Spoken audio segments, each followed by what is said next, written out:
জেলা এবং নেত্রকোনা জেলায় কি হয়েছে? দেশপ্রেমিক সেনাবাহিনীর গাড়িতে তারা আগুন দিয়েছে।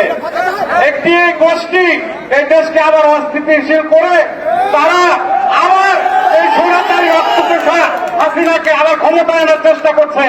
ইনশাল্লাহ জাতীয়তাবাদী শক্তি জীবিত থাকতে এদেশে আমরা তো হতে দেব না।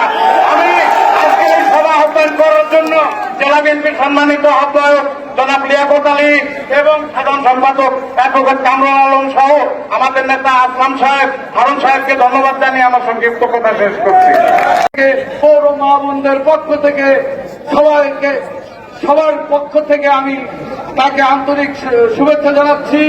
আমি প্রধান অতিথি আজকে সত্য কারামুক্ত নেতা আমাদের এই রাজবাড়ী জেলা বিএনপির যিনি সর্বোচ্চ মুরব্বীর ভূমিকায় আজকে রাজবাড়ী জেলা বিএনপির প্রতিটা আন্দোলন সংগ্রামে হাসিনা মুক্ত বাংলাদেশে বৈষম্য বিরোধী ছাত্র আন্দোলনের সাথেও উনি কিন্তু কাজ করেছেন।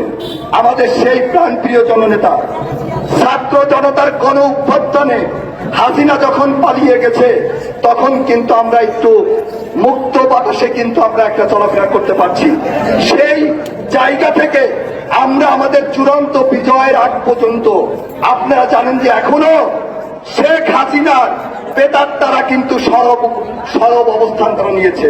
আপনারা জানেন গতকালকে গোপালগঞ্জ বরগুনাতে যা হচ্ছে এটা কিসের লক্ষণ?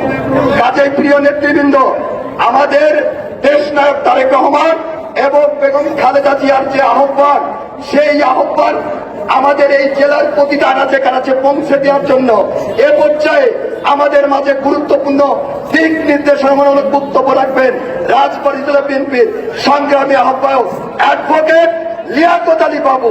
অ্যাডভোকেট লিয়াকত আলী বাবুর পর্যায়ে বক্তব্য প্রতিহত করেছে ছাত্ররা, ছাত্র জনতা প্রতিহত করেছে। আমরা অবাক হই, বাংলাদেশ ব্যাংকের গভর্নর থেকে শুরু করে যত ব্যাংকের লুটেরা ছিল আমরা সেই লুটেরাদেরকে দেখেছি, গ্রুপের লুটেরাদের দেখেছি। এই দেশ থেকে হাজার হাজার কোটি কোটি টাকা বিদেশে পাচার করে দিয়েছে এবং ইসলামী ব্যাংকের মধ্যে একটা ব্যাংককে রাস্তায় বসিয়ে দিয়েছে।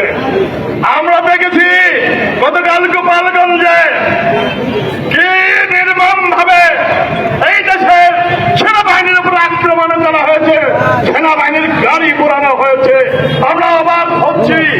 আমরা জানি ষড়যন্ত্র শেষ হয় নাই। আমাদের বর্তমান যিনি তত্ত্বাবধায়কের অধীনে আছেন ইন্টারিম গভর্নমেন্ট হিসেবে ডক্টর ইউনূস বলেছেন কখনোই বাংলাদেশ মাথা নত করবে না। এই বাঙালি জাতি মাথা নত করার জাতি না। আমরা বলি এই দেশে যদি কোন ষড়যন্ত্র করা হয় সেই ষড়যন্ত্রের প্রতিফল হবে অত্যন্ত ভয়ানক, অনেক ভয়ানক হবে। আমি সাবধান করে দেই, এই দেশের ছাত্র জনতা যেভাবে রাস্তায় নেমেছে, যেভাবে তারা দুর্নীতিকে উৎপাদন করে দিবে, এই জাতির একটা শৃঙ্খল ছিল, দুর্নীতির শৃঙ্খল, সেই শৃঙ্খল থেকে মুক্ত করবে ইনশাআল্লাহ। এই ছাত্ররাই করবে। আমরা দেখছি রাস্তায় ছাত্র রাস্তা নিয়ন্ত্রণ করছে। আমরা দেখলাম হাইকোর্টে ছাত্ররা ষড়যন্ত্রকারীদেরকে রুখে দিয়েছে। আমরা দেখেছি এই দেশের স্বৈরাচারের যে ঘর ছিল ওই গণভবন তুমড়ে মুছড়ে দিয়েছে। এটা ভালো লক্ষণ না যদিও, কারণ হচ্ছে এই দেশে আমরা শান্তিপ্রিয় ভাবে গণতান্ত্রিক অধিকার চাই। আমরা দেখেছি আজকের নির্বাচনে এই আমাদের সরকার প্রত্যেকটা কনস্টিটিউন্সিতে ৬০ থেকে ৬৫,০০০ ভোটে আমাদের প্রার্থীদেরকে হারানো হয়েছিল। এটা ষড়যন্ত্র। কারণ সমস্ত জায়গায় ৬০ থেকে ৬৫,০০০ ভোটে হারার কথা না। ১৪ সালে দেখেছেন আপনারা, ১৪ সালে কি দেখেছেন? আগেই সব নির্বাচিত হয়ে গেছে। এবং ১৮ সালে কি দেখেছেন? অন্ধকার ভোট হয়ে গেছে। আর ২৪ সালের 7ই জানুয়ারি কি নির্লজ্জ সরকার ছিল। আমরা সেই সরকার এবং আওয়ামী লীগের যিনি সেক্রেটারি ছিলেন তাদের কাওয়াকাদের উনি আমাদের নেত্রীর বিরুদ্ধে আমাদের নেতা তারেক রহমানের বিরুদ্ধে কথা বলেছে। ওই হাসান মাহমুদ তুমি সংসদে দাঁড়িয়ে তোমার অফিসে দাঁড়িয়ে তারেক রহমানের বিরুদ্ধে কথা বলেছ। আজ আমার দুঃসাহস তোমার মুন্ডু ছিন্ন হতো। কিন্তু আমরা শান্তিপ্রিয় নই। তুমি বেঁচে গিয়েছ, এই ছাত্র জনতার হাত থেকে বেঁচে গিয়েছ। এইভাবে আওয়ামী লীগের কিছু দল কুচক্রী মহল এখনো তারা এই দেশে ষড়যন্ত্র করছে। ইনশাআল্লাহ এই ষড়যন্ত্রকে দুমড়ে মুছে ওদের ধুলায় মিশাই দেওয়া হবে ইনশাআল্লাহ। তবেই আমরা বলি বাংলাদেশ জাতীয়তাবাদী দল একটি সুশৃঙ্খল দল। নিয়ম মানে, আইন মানে, শৃঙ্খলা মানে। আমরা রাজবাড়িতে এই জেলা বিএনপি 8টা ইউনিট কমিটি দিয়েছি। এই রাজবাড়িতে 42টা ইউনিট কমিটি হয়েছে।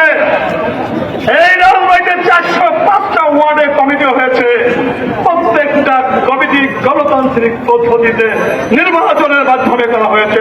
তাহলে এইটাকে আপনারা কিছুতেই অবহেলা করতে পারেন না। এই আমরা বলি এই কমিটিকে আপনারা অবহেলা করতে পারেন না। তারেক রহমান সাহেব এবং আমাদের বেগম খালেদা জিয়া এই কমিটিকে অনুমোদন দিয়েছে। কাজেই আমরা শান্তিপূর্ণভাবে এই দেশকে পরিচালনা করতে চাই। আর একটা কথা বলে শেষ করি, সেটা হচ্ছে আমাদের রাজবাড়ী জেলা একটা ঐতিহাসিক জনসমাজ হয়ে গেল, জনসমুদ্রে রূপান্তরিত হয়েছে। সেই জায়গা থেকে আমরা ঘোষণা দিয়ে বলতে চাই যে আমরা রাজবাড়ী শহরকে শান্তির শহর রাখতে চাই, রাজবাড়ী জেলাকে শান্তির জেলা হিসেবে রাখতে চাই। এবং যারা মাইনরিটির কথা বলে আমরা এই কথাটা অবশ্যই বলতে রাজি না। আজকেও আমাদের সাথে হিন্দু বৌদ্ধ খ্রিস্টান পরিষদের এখানে একসাথে আমরা মিটিং করেছি এবং তাদেরকে আমরা পথ করে দিয়েছি স্মারকলিপি দেওয়ার জন্য।